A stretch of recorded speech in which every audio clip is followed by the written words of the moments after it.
Hello and welcome to Give and Tote Cannabis Conversations, the show that elevates the conversation about cannabis to a higher level. I'm your host Paul, and today we welcome Jason Gann, who is a comedian, writer, producer, and former actor best known as Wilfred, the bong-smoking, nachos-eating, DVD-watching dog in the Australian TV show of the same name, as well as the American remake starring Elijah Wood. With his American-based brand, Wilfred Cannabis and CBD, he sells in legal US markets, and he has just recently been announced as a candidate for the Legalise Cannabis Queensland Party in the seat of Burleigh.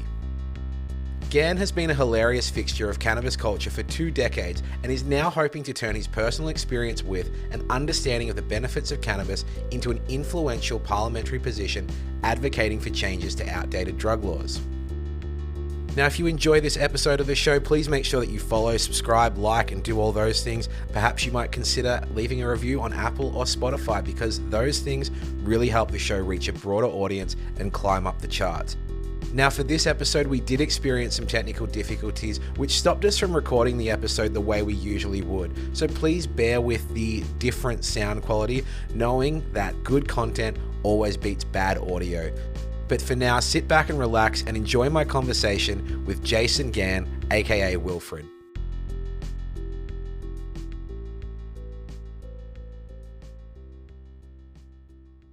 We're going to talk about cannabis in general, your run at politics, the Wilfred Cannabis brand. But first, I do want to start with Wilfred the Character, the subject of a short film in 2002, a 2-season Australian series and a 4-season American series.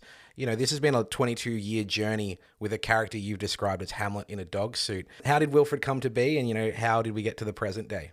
Oh, well, before that even, there was probably another fucking 15 years added up from when different times I was in and out of these animal suits doing children's theatre in Brisbane with a couple of actor mates. And so the animal suits represented a lot of kind of suffering for me, actually, because it was kind of like that was what was stopping me from, going out and being a real actor, but I just needed to do that to survive. So it was sort of ironic then that I took this character, that looked like these characters that I hated doing in theatre. And I just thought, because when we wrote the idea for Wilfred, Adam said, "What do you think Wilfred looks like?" I said, "Oh shit, I think I know exactly what it looks like, but we'll just have to 2 days. I can do it for 2 days." So, as I said, 23 years later, but I did think I was only in it for 2 days, and I was like, I know it's going to be great. I know it's going to be hilarious, and I'm going to deliver it. And I think it'll do well in these festivals, but then I'll just, move on to the next thing. And so I did other things, but, Wilfred just kept coming back. Wilfred just kept growing in the zeitgeist, whatever that is, definitely in people's imaginations. It grew in popularity. Between season 1 and season 2 in Australia at SBS, they weren't going to do a season 2, but they came back due to the demand of the marketing department at SBS, because they said it was the highest selling DVD that SBS had ever made. So on the strength of that, they said, let's do another season, so series. They call it series in Australia, season in America. 8 episodes, another 8 episodes. So did another 8, really thought that was the end of it as well. Wanted to sort of put it to bed, really. Australian Wilfred wasn't an always pleasurable experience. And so I was going to go out with Mark Love Sharon in America at first, actually, between my agent and my manager. That was the strategy. But then my manager talked me into considering doing Wilfred. And so, yeah, he sold it and I did it. So it was, he was still kicking, So after a while, after I did 4 seasons in America, and it kind of grew and to become such a character I really grew to really love in America, more so than in Australia, although I did love him in Australia. But then I just started thinking, well, how, like with the cannabis brand, how far can I take this ridiculous idea, Even though, I wanted to get rid of it years ago, it's kind of like now it's like, it's crazy. It's crazy that I've taken it so far. But it's great, it's exciting, I've created this kind of iconic sort of character that is, separate from me. And I'm just now starting to be able to, separate me from Wilfred more in a public sense. That's really, really interesting because I'm sure there was a time where, it was probably the last thing you wanted to do and get back in that suit after all those years. But it is quite profound that it's come right back. And I've got to say that I was really excited to see Wilfred still around because I was 18 when Wilfred appeared on my TV for the first time. And, I was living in a share house. I was partial to nachos, watching DVDs aplenty, and there were certainly a few billies involved. But, I remember the times that comedy really clicked for me, and Wilfred was one of them. The UK Office is another. Christopher Guest movies. Yeah. Who or what were your comedic influences? Like, what kind of drove you? I had some really good ones early on. Look, I got a great Paul Hogan story, but which just to branch off into, because the Paul Hogan show definitely was a big influence on me. The sketch comedy show he did in the mid to late 70s. But around the same time, there was a few shows that really impacted me. American shows like Welcome Back, Kotter. I don't know if you've ever seen that. And, Dad was in the army, so he watched MASH every night. And that was kind of a love-hate, relationship with MASH, but I watched a lot of MASH. So kind of, and Benny Hill, I like Benny Hill. So I was into that kind of slapstick. You could see a bit of the old comedy. I mean, I also come from that theatre background. But, you can see those shows, and in my writing you can see those kind of influences. I don't know about you, but I used to get home from school and hear the theme song from MASH, and to me it was the sound of a ruined afternoon. I think I had a hate relationship with it. Yeah, it was. Yeah, it was kind of that maudlin kind of. It was just kicking in the helicopters. Like, you missed another hour. It's only a half-hour show. It felt like an hour. It always meant dinner was almost ready. It was at the end of the day. But yeah, I met Hogs a few years ago. I was in Hollywood, and there was this night. There was Aussies in G'day out in LA or something like that. I actually managed to snag an invite through some American to the cannabis business, not even through my Australian TV contacts. So it was overlooked a little bit by some of those Aussie in LA communities, which is how I liked it really. But I somehow ended up at this G'day Aussies in LA or something. And here I was outside, and I'd given up smoking cigarettes at the time, but out come Hogs with a cigarette. It's lights up a cigarette, and I'm like, all right, I got to smoke now. I asked him for a smoke, and he's happy to share one with me. And as I tell him that I'm a huge fan, and I grew up watching this show, and I tell him that I've got to show Wilfred, and he says, "Oh, Wilfred, my son won't shut up about Wilfred." I was like, this made me feel really good, like Hope's kid is, and as dad, you're kind of like, what are they into? So then I started, and a couple other guys come over, made some, a couple other people gather around as we were chatting. And then I started talking about the Paul Hogan show, and in particular some of the sketches, and I started acting out the sketches that I hadn't seen since I must have been 7 or 8 years old. And as I was acting them out, he was there saying, "Yo, buddy, doing sketches I forgot I even bloody did." And he's going, "That's exactly, you're doing it exactly how I did it, the way I'm doing it." I said, "Yeah, I know." It's locked in my memory as like a vignette, a comedy vignette, right? So if you look at, say, a scene like where Hogs is doing the construction work, and there's two guys in a hole in the park, and they're going back and forwards with pickaxes, digging. They got hard hats on.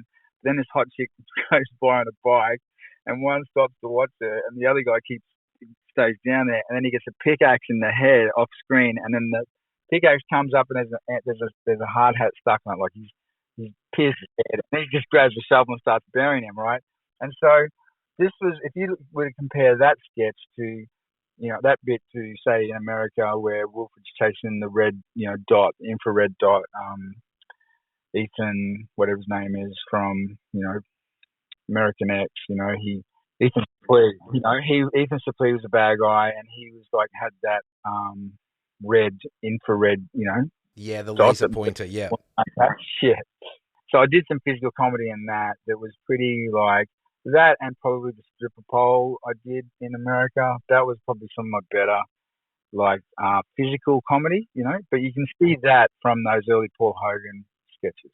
Yeah, very cool. Well, I mean, speaking of America, not every international remake works out. Like, how much thought was given to ensuring that Wilfred was viable going into the American market and that it would translate? Oh, mate. Well, look, it was terrifying because you just don't know if it's going to translate. The best you can do is like, I don't know, like I couldn't believe really that they wanted to do it, and I just used to think it was a bad joke gone too far, but it was like taking it so seriously, and all these big actors are in it and stuff. But the only thing that two things, one physical thing that to make sure it lasted, I used the same technique with the Australian TV series. So we did the 7 minute short, as you know, for Tropfest. And being a theatre actor, it was so great to finally be in a short movie where I knew I was good every night. So I was going to festivals around the world, Sundance, and I was watching the 7 minute short in a live audience. So I'd get to hear where all the laughter was. I could feel the love for the character and all that kind of stuff. And I was like, it felt pretty, successful and felt satisfying. And so then when it came time to setting up the pilot for the Australian show, I thought, well, this whole idea, the guy in the dog suit, it could go really silly, really fast, right? If we get it wrong tonally, then it could just be really bad and people hate it. And I thought, well, I know they love the 7 minute short film. So let's make the 7 minute short film the first 7 minutes of the Australian pilot. So we know there's a very good chance we already got this audience in our fucking pocket because we know the 7 minute short works. So that's exactly what we did, and then we built the pilot around that short film. But when it comes to go to America, I spoke to Zuckerman about it. I said, look, about what I'd done. I said, I think what we have to do is in that first introduction between Ryan and Wilfred, we have to capture as much of the essence of that first meeting between Wilfred and Adam in the Australian short film as possible. And there are actually quite a few lines you may notice that literally were in the short film, the pilot in Australia and the pilot in America. I forget them now. It's been a while, yeah. No, I don't watch it. I don't watch the show, but I remember that. And so that was one physical thing that we did to try to get grab an audience, And so, hopefully that had a physical impact. But as far as the show and how I knew it was going to transcend, or how did anyone know? No one really did. And all I did was said, look, I didn't want to make the same show that I'd already made. So I wanted to bring on, a collaboration of artists, and Zuckerman being, a key one, and saying, take what you want of it and make something new and make it your own, So that's exactly what he did with that pilot, and, working with me and sending me drafts and me giving feedback and ideas along the way. And there are a lot of jokes from the Aussie version in that pilot. But that became the show. But even then, once we did that pilot, they were like, well, FX was like, yeah, but what's another pilot look like? So he had to write a second pilot. Before they picked it up, when we were still in the writer's room, breaking episodes 3 and 4. I watched a couple of those episodes not that long ago, and they would seem really clunky to me because we were still finding the show. You don't know what the show. It was just not a simple format. So by about halfway through season 1, it's like we found the formula for each episode, and so then it was like we're doing something. That's when it felt like we're doing something pretty special. Thinking about the Australian version for a second, I feel really foolish because I rewatched season 1 in the lead up to this, which was just amazing. It threw me back to, ripping cones in a share house, to be honest. But I feel very foolish that I only just realized that those weed plants you stole from the shed were actually fake plants. And, as an 18-year-old, I thought they were real. But it also makes me wonder, what were you smoking in the show? Obviously Hollywood, there's fake weed that, looks the same but isn't real weed. Were you ever on the real gear, or were you smoking something substituted? No, we weren't. Especially, I can say, that I didn't ever get high as Wilfred while I was getting paid to do it, and I was in a suit because, there's such, it's like $1 million an episode budget, and you don't want to be the one to fuck it up, so you're always, I just always was straight during shooting. In fact, it wasn't until I got the rights in the cannabis and hemp space, and I was doing this first thing as Wilfred, which is promoting the cannabis brand in California, and it was the first time I got high in the dog seat. It was so fucking weird, but it was also kind of liberating. It felt really cool, but at the same time, at first it was like, for all of Wilfred's fucking weed sage advice, that he'd done it. He'd never been actually truly high in the show. The night before, I mean, look, honestly, if I was to be pulled over by the fucking breathalyzer here in Queensland, or the drug testers, I'm sure they'd say I was high. So it'd be my system, but there's high and there's it in your system. Yeah. And that's, that comes down to that whole issue that we've got in this country about the roadside drug testing, being that if it's in your system, they count that as being high, and we know that there's some nuance that they're missing there. Yeah, that's a pretty tough. That's going to be probably one of the toughest nuts to crack, the way I see it. Because here's what I think about the Australian law enforcement politics. Australia doesn't like a lot of grey areas. They like to know this is right or wrong. You're bad, in, out, up, down. So it's like you're in jail or you're out of jail. You're breaking the law or you're not. So there's no kind of like with cannabis, and so they don't know how to test when someone's high or not. So they just go, well, we understand if it's in your blood system, out. And so,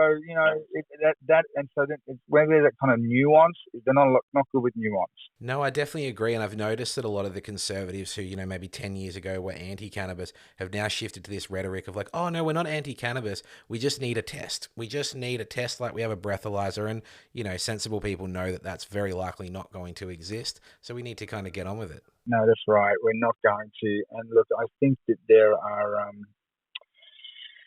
Look, I've only just started this job as a candidate for the Legalise Cannabis Queensland Party, so I'm not going to dive too deeply into my thoughts on it, but let's just say they're still forming.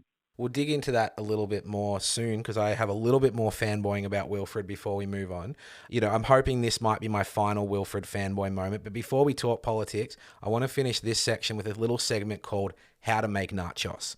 So I'm wondering if your palate has become a little more refined after all these years, or is this still the best way to make nachos according to Wilfred? So you lay the foundation of corn chips, you got cheese, you got salsa and guacamole if there is some.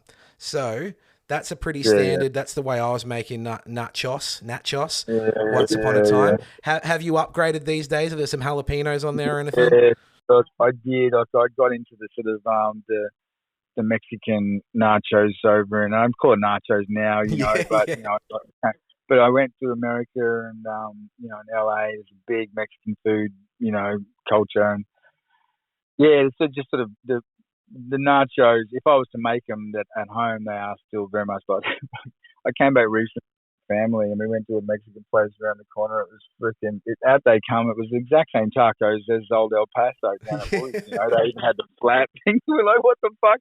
What is happening?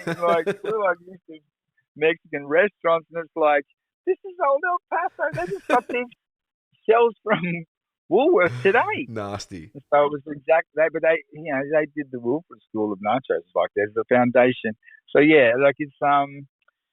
it's still the best way. The funny thing about that, I remember years ago, this was still when it was a short film. I was talking to some Irish chick, and in Melbourne in my wild days, and there was this Irish guy over there, and they said, oh, and this guy, he's an actor. I was hanging out with him. I said, he's an actor. And I said, well, he's like, what have you been in? Anything I would know? Your neighbours? Like people do. I said, no, but I did this short film, Wilfred, you wouldn't have heard about it. He goes, what, Wilfred? He goes, that's not you. That's not you. I'm like, yeah, that's me. He's going, no, it's not you. It's not. Fuck off. And they're like, it's him. And he's like, no, it's not. It's fucking not. And I said, oh, dude, like at the end I say nacho. I know how to make nachos. He goes, he doesn't say nachos. He says nachos. I'm like, yeah. And it was just so funny, like, as a first experience, like, this guy was like, I'm not joking, he was at the verge of fighting me because it was like, he had strong feelings of love for that Wilfred character, but he also had strong feelings of hate from me because he was also trying to hit on these girls. So it was like he is so conflicted. He was in denial to the end. There was no convincing him. It's like, dude, if you saw the fucking movie, it's me. You have to get the eyeliner out and draw on the black nose to convince him. Exactly. All right, well, we can confirm that your palate has become a little bit more refined after years, especially with that California Mexican around. Let's talk a little bit about your personal relationship with cannabis. You know, you obviously alluded to it already with the mention of the police. How does cannabis fit into your life? Well, it's a kind of a touchy subject at the moment with with my wife, who's not really a cannabis person, and and I've always been in like cannabis is a big part of what I'm doing, but also sort of one foot in Hollywood, and so now I'm kind of taking that foot out of Hollywood and into just political arena, and sort of like all about cannabis suddenly, like so suddenly, I'm the cannabis guy, whereas I'm in my real as Jason Gann, I'm not just this cannabis guy, whereas it is in right now every part of my, career. Look, I really want to do what I'm doing with politics, with the Jason Gann stuff. So this is really the way my life was sort of meant to be, So yeah, I have a kind of a pretty positive attitude about it. I know a lot about it. Over the last 5 years, especially in the business, I don't claim to know everything, but I know a lot about it as a medicine, regulations, laws. I really think that as Australia, I've said for a few years that once I've achieved what I want to achieve in my business and in my career, I'd like to devote my life to and work to ending global cannabis prohibition, because I do believe that it has such a, not just a physical medicinal value to it, but I think it has a spiritual element to it, a soul plant element. Plants are incredibly intelligent. It could be argued that they're more intelligent than us. And cannabis is is the smartest plant. It's to do with it being a shelter and clothes, and it's to do with it being a medicine and also a food. There's no plant that actually ticks three of those boxes for humanity, for that relationship. So, it's good. We need to sometimes the bigness of cannabis, all these three things. Oh, it's a shelter, it's a medicine, it's a food, but it's recreational, or is it to get you high as well? It's a party drug. It's too confusing, And so that's one of our biggest challenges when trying to change people's educate people and change their thoughts. But if more focus can be put on the amazingness of this plant and the many and all the benefits this plant can bring to society as far as ecologically, employment, there's many things that this plant can bring us. So yeah, I'm glad that I am in a position where and I've got this voice, I've got something of a public persona that I can lend to it, and I'm pretty serious about it. Yeah, definitely. And I love all those points, because I think it can be easy for people to be like, oh yeah, the guy in the dog, the bong smoking guy in the dog suit, of course he's into cannabis, but you've seen the far broader benefits to it in so many different ways. So, I mean, you might have answered this question already, but obviously you're running for the Legalise Cannabis Queensland Party. How did this come to fruition? Like, you've obviously got the passion there, but how did, the I's get dotted and the T's get crossed into actually making this a reality?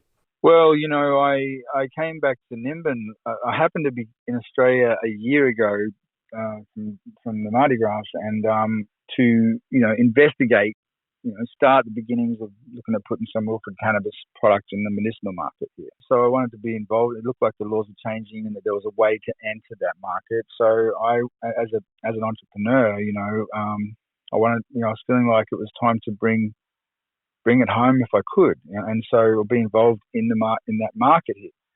So I happened to be here for that, and for a couple of weeks, and I went to it fell on Mardi Gras, and they'd been inviting me there for a few years, and I was like, hey, yeah, well, I'm going to be there. So it became this bit of a cool thing, and that was my first one, and I was kind of like, I sort of fell in love with the vibe and the people, and so this year, when I was there, Jeremy Buckingham was talking to me, and he said to me, "You should run. You should run for politics." He said, "You change." She was, "Wilfred, you could change your name. You could actually change it." It's kind of like it kind of became a bit of a joke, like Pauline Pants Down type thing. Suddenly, yeah, Wilfred's going to politics, and I'm like, oh, I'm not that guy, but I'm like, shit. But that was the first time it occurred to me. But Jason Gann might, be good at that, right? So, and then it just kept happening that the party, would actually suggest it to me, and some of the people at the top of the party. So I kind of, knew sort of from early on that there was interest in the party if there was enough interest from me. And then it just is one of those things that, I'd always had this premonition thing when I was a teenager that I was going to get into politics when I was older, but I dismissed it thinking that, I was nothing like those politician types. But then it's been a nagging thing that would it ever come back, and I just thought I don't want to do it, but if I feel like I have to do it, but I'll do it, right? So if I feel like there's something that needs to be done, and I'm the guy to do it, then I'm definitely going to do it, and that's why it's happened. It's kind of interesting, so many politicians are lifelong or career politicians.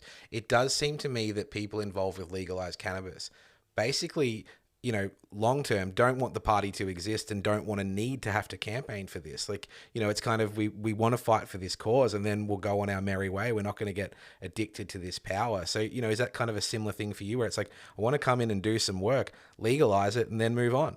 Yeah, look, I if you'd ask me where I love, I love living in Spain, where my wife's family are from, up in the north of Spain there, and so I don't, if it doesn't work out or when it's done, I'll go and live over there again for a while, no doubt, and just or wherever I want, America maybe, depending on what it's like, but I like it here. But if people get to hear me, I like my chances a lot because I love I love debating. I'm a really good debater, and I was really good at school, and so I used to, the girls in high school would get like angry at me in class because we'd have a debate every week as part of English, senior English, and they'd pick the issue and then they'd pick the sides to see who agreed with what, and then you go to that side, the other side of the room, and you debate each other about it. And the girls cottoned on to the fact that I was always waiting to see what the smaller team was every time there was an argument. And then whatever the smaller team was, I went on the smaller team. And then I went and argued and defeated the other team. And it was often, and they're saying, Jason Gann doesn't even believe in this. He doesn't even agree with it. But she's saying, but he's just on that side so we can win the debate. They're trying to get me in trouble. And the teacher's saying, well, he's allowed to do that. He's entitled to. But I just love the sport of the debate so much that I like the challenge of defeating, the obvious group. And so when I see politicians, going back and forth in Parliament, it's just like, if I was there, it would be men fighting boys. I don't want to get ahead of myself. Here's the thing. As long as I'm believing the issue, then I don't need to rehearse anything because I just am talking about it. You know what I mean? And as it turns out, a lot of these issues I believe in and I've lived them, and I know about the mental health industry. I know about the pharmaceutical antidepressant history and process. I know about the anti-cannabis movement in the media. So these are things that I'm very aware of and I'm going to take on. And as long as I understand the main agenda of the party, and so far I agree down the line with all of the agendas, so that makes it real easy. It's not like I'm having to say, yeah, but I don't like it. In my heart I don't agree with this. No, it's not that.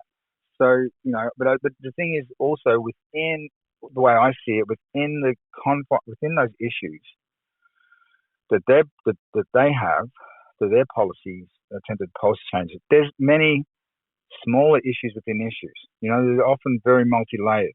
One of my pet things right now is delta-8. Delta-8 is a hemp-derived THC, psychoactive THC. So it will get you high the same way as cannabis delta-9 THC will.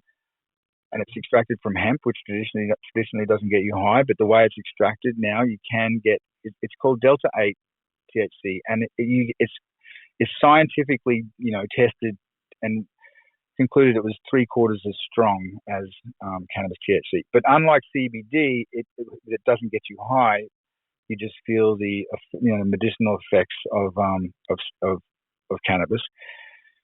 Delta 8 actually does get you high, but it doesn't. It's not associated with the paranoia and the anxiety. Now, a lot of people say to me they'd love to smoke weed, but they get too anxious, and that's the way the situation is kind of in Australia now, and I do too. And it's kind of like if you've just got medicinal cannabis, the way they got it now, and it's strong. I was thinking, saying the other day, it's kind of like the equivalent of saying, if you drink alcohol in Australia, you have to drink shots of tequila. Yeah. Well, I don't want a shot of tequila. I want a light beer. Shot of tequila. The doctor's going to prescribe it for you. So that's kind of what it's like at the moment. So Delta 8 is a medicine. It's a medicine. It's been around since these tests were done back in the 70s. It's been done for a long time. It's actually concluded it's got more medicinal value than cannabis THC. But right now it's banned in Australia. So anything derived from hemp like that is banned. So that's I can see this medicine helping people. So I want to be able to add that voice to right now as they're making these laws, because this could change in people's lives for many years to come. It's exciting because we're so backwards in Australia with our understanding. It was me spending a couple of years in Vancouver that created this spark for me to learn everything I could about cannabis and subsequently realize how little I do know. I'm proud of what we have. I'm proud that we have medicinal available, and the amount of people I speak to who maybe 10 years ago wouldn't have been considering cannabis, that, now have a doctor and a prescription and things like that. I'm so excited. But when we know what the rest of the world is doing and how quickly it's moving in other places, it's sad to see that we're not prepared to be a world leader with this and that we're still so timid.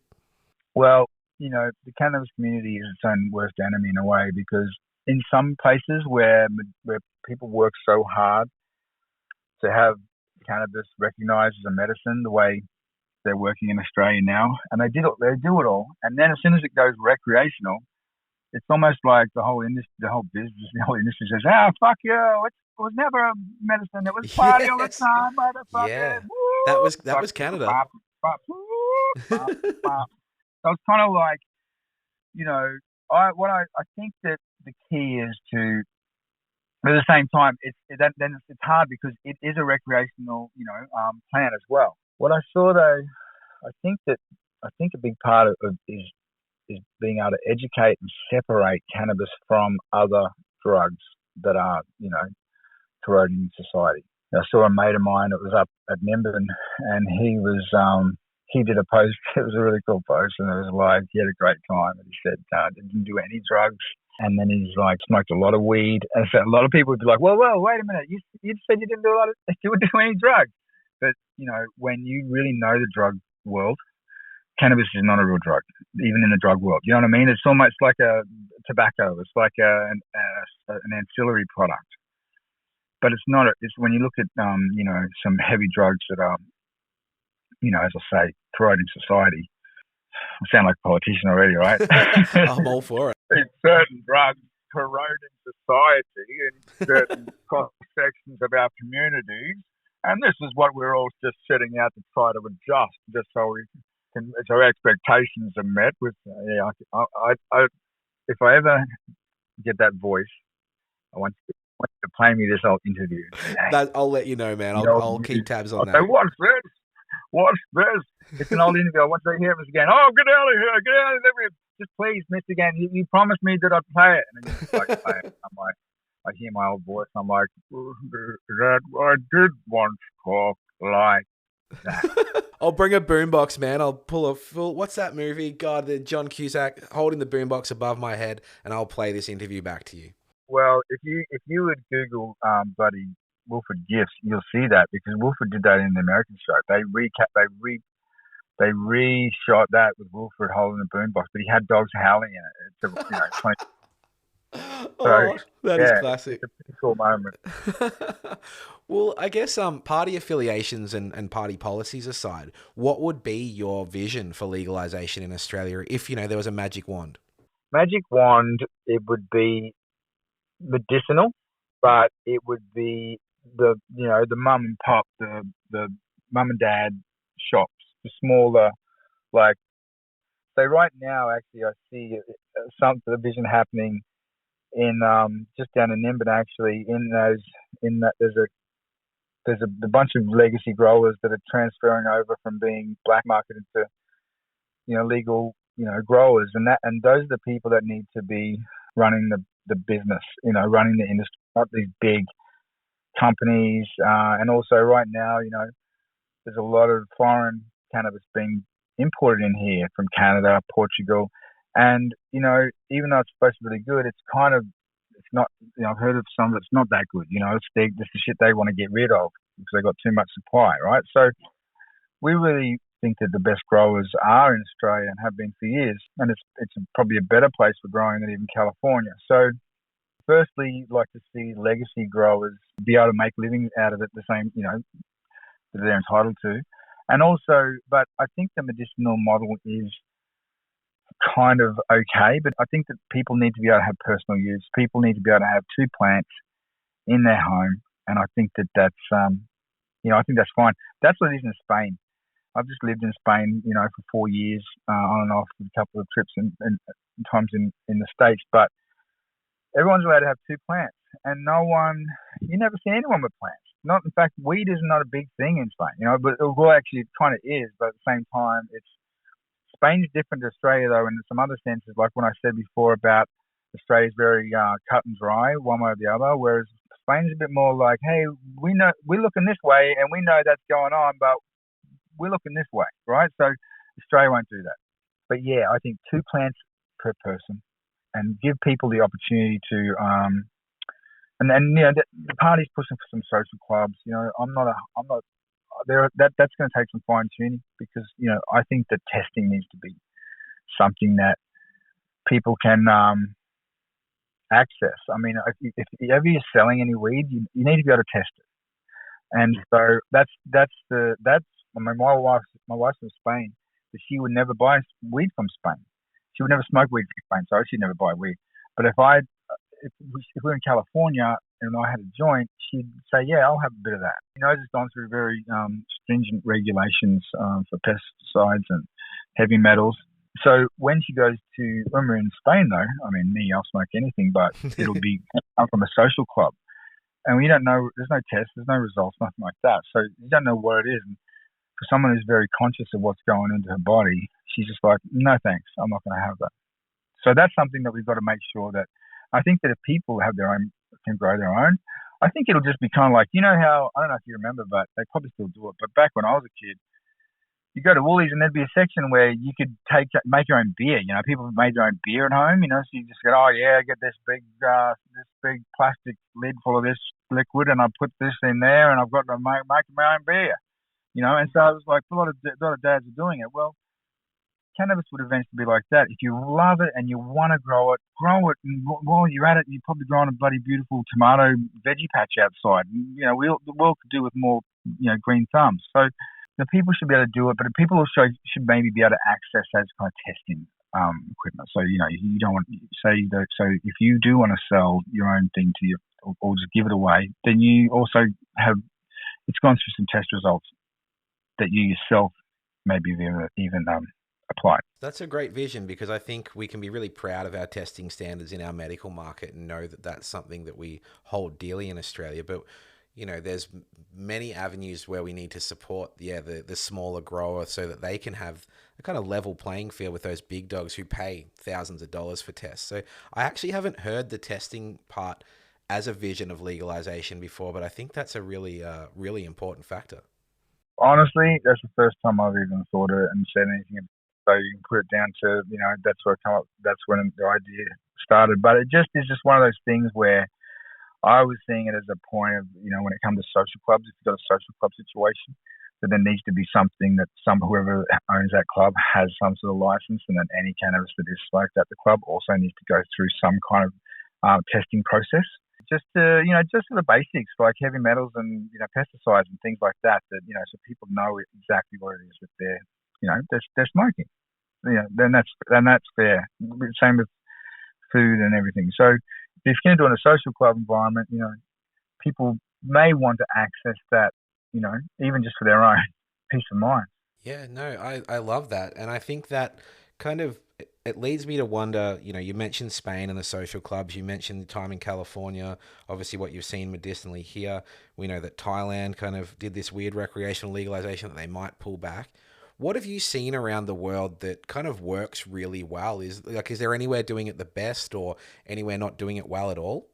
I think there's some places in America that are like, I had an operation that went south. It didn't work out in Illinois, and I got the brand in like 30 something dispensaries, and I did appearances at many of these dispensaries, and some of them are, they're designed for recreational, but they're also just coming out of the medicinal market, and so they are still, taking the medicine part of it very seriously. So you're going in there, even in Vegas, if you go to like Jardin in Vegas, they're all nurses. They're all, kind of attractive women as well. It makes it kind of like a bit of a Vegas kind of event, but they're all like genuine nurses, or like appear to be nurse outfits, and they're like trying to, asking about what your ailments are, what you're looking for to achieve in certain things.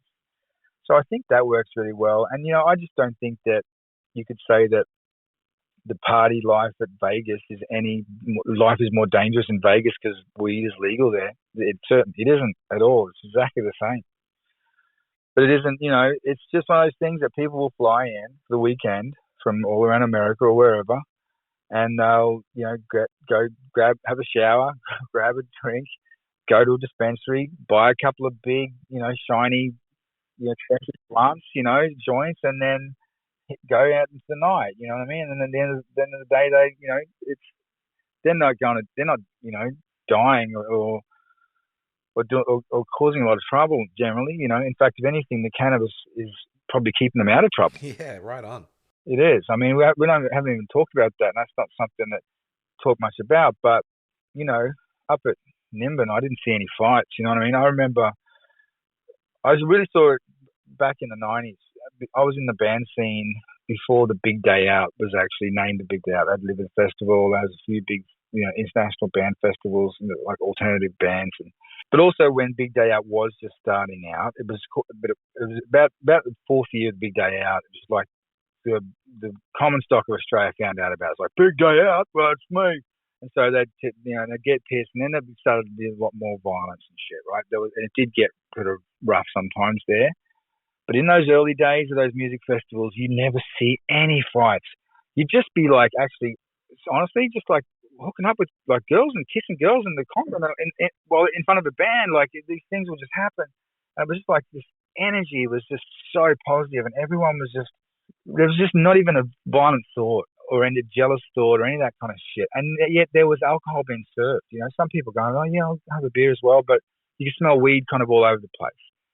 And then cut to the Big Day Out years later. Cut to any big event where there's alcohol in Australia, and you just got violence. It's just disgusting, So, we don't talk much about that positive social element to it being a recreational drug, and maybe we should. Well, it's a great point. You spoke before about the mental health benefits. That's me speaking from personal experience. I, grew up kind of binge drinking in a regional Victorian town. And then, it was about kind of 18, 19 where I really realized that cannabis works super well for me and in a social setting. And, the cannabis consumption went up, the alcohol went down. I've never been in a fight in my life. It's very rare that you smoke a doobie and you feel like causing harm to people. Whereas, half a dozen times I've certainly had a few too many drinks and didn't like the look of that guy. So, I mean, let's talk about it.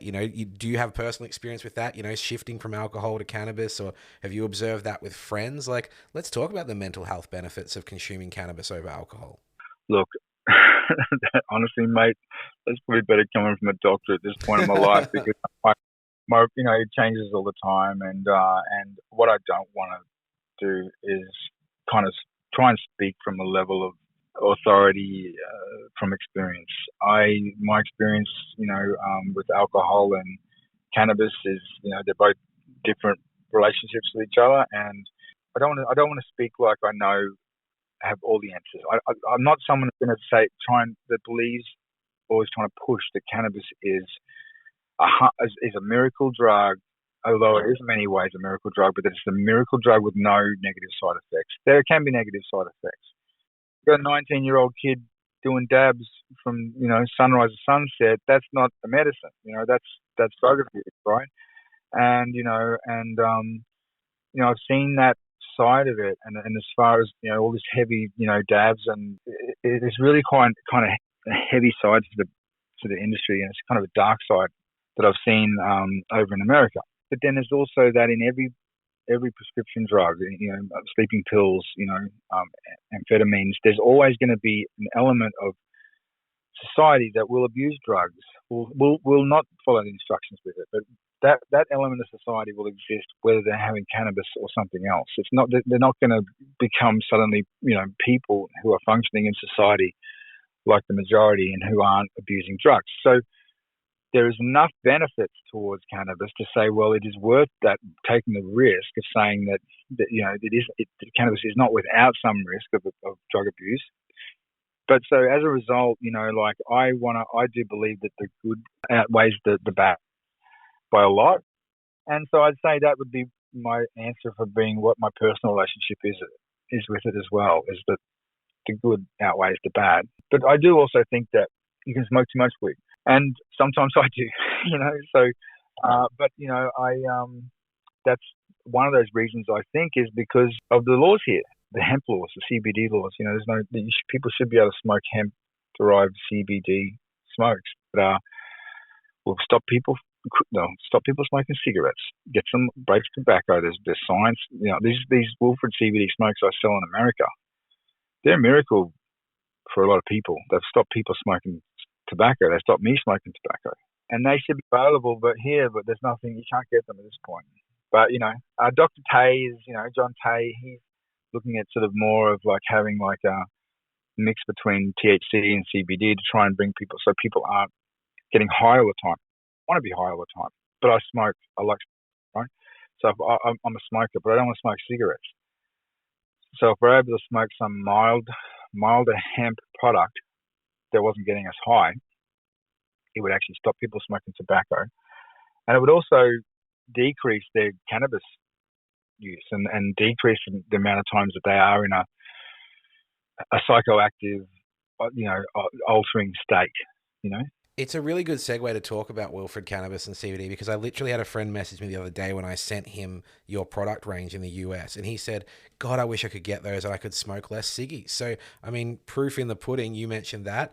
How did Wilfred Cannabis and CBD come to be? Well, the CBD happened because cannabis was already happening at that point.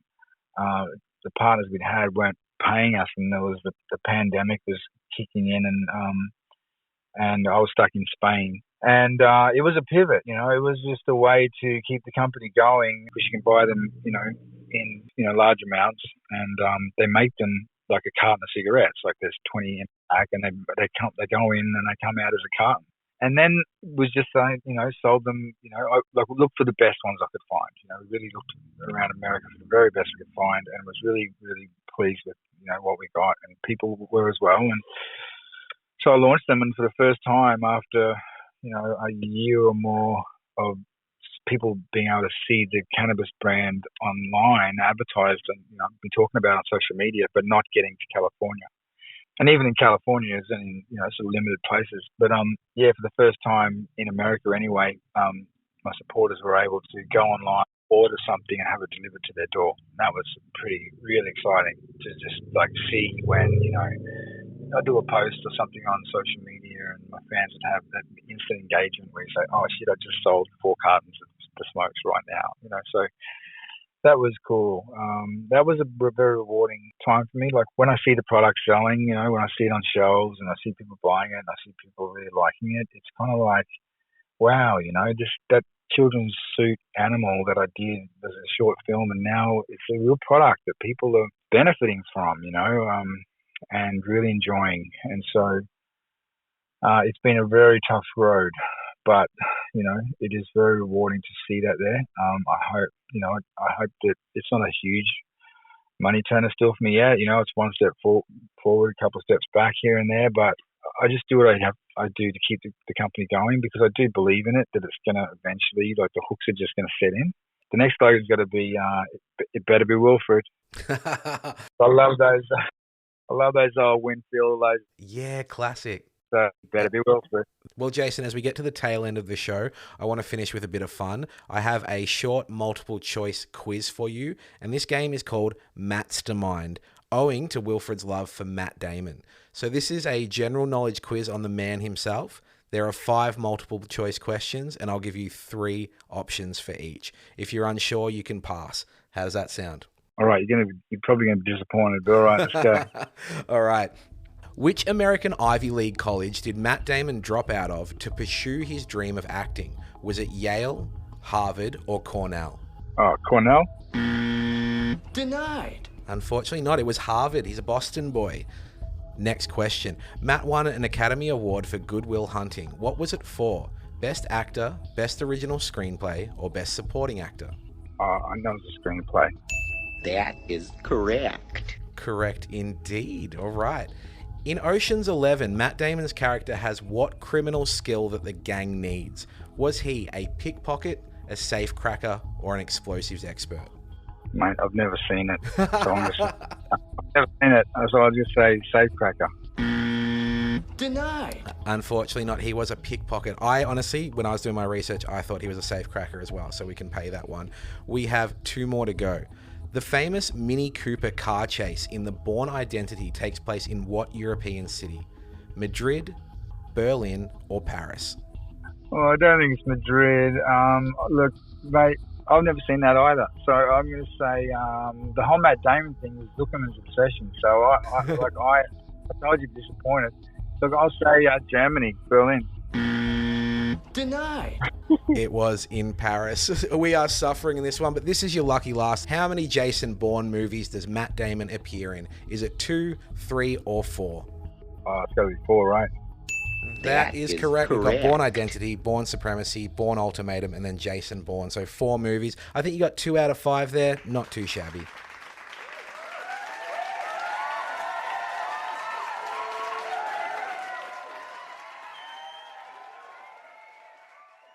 Mate, I'm not exaggerating when I say I've never seen any of those movies. Like, I don't watch them. There's a lot of certain kind of movie I can't be dragged to watch.